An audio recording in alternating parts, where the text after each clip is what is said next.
और ज्ञान को सब तक पहुंचाना है, इसलिए जिसको जो भाषा आती है उसको उस भाषा में ज्ञान उपलब्ध हो।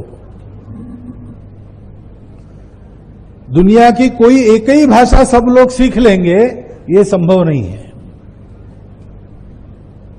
प्रत्येक की मातृभाषा अलग है और मातृभाषा में ग्रहण करने की आदत लगने के कारण शिक्षा शास्त्र ये बताता है कि मातृभाषा में जो पढ़ाई की जाती है वो मनुष्य को ठीक बनाती है, वो जल्दी पहुंचती है।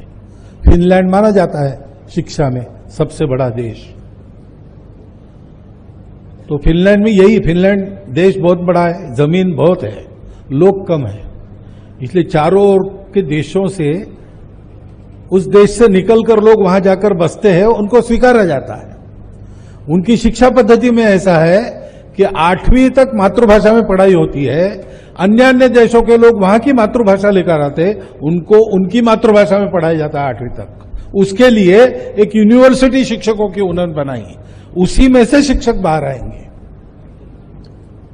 इतना मातृभाषा में ज्ञान प्राप्त करने का महत्व आज भी है। बुद्धि का विकास उससे ठीक होता है, ग्रहण क्षमता उससे ठीक बनती है।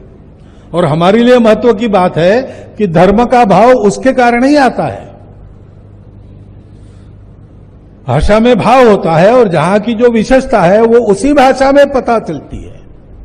धर्म हमारी विशेषता है, भारतीय भाषाओं में उसके लिए शब्द है, अन्य भाषाओं में है नहीं। और इसलिए भारत की भाषाओं में इस विज्ञान को लोगों तक पहुंचाने का प्रबंध करना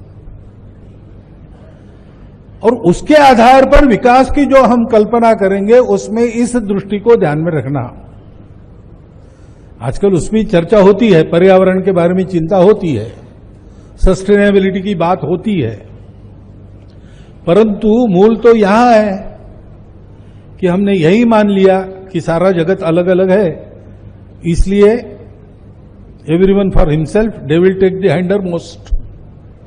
भूत लगा 10 लोगों के पीछे तो मिलकर सामना किया नहीं, वो भाग गए, भागते भागते कहा कि भाई अब अपना अपना संभाल लो, पीछे रहेगा उसको भूत खाएगा। अब 10 लोग आगे और पीछे भूत, ये चला तो कोई ना कोई तो पीछे रहेगा ही, एक एक को खाते चला गया, 10वें को खा गया तो 9वां पीछे हो गया, उसको खा गया 8वां, ऐसा करते करते सबको खा लिया।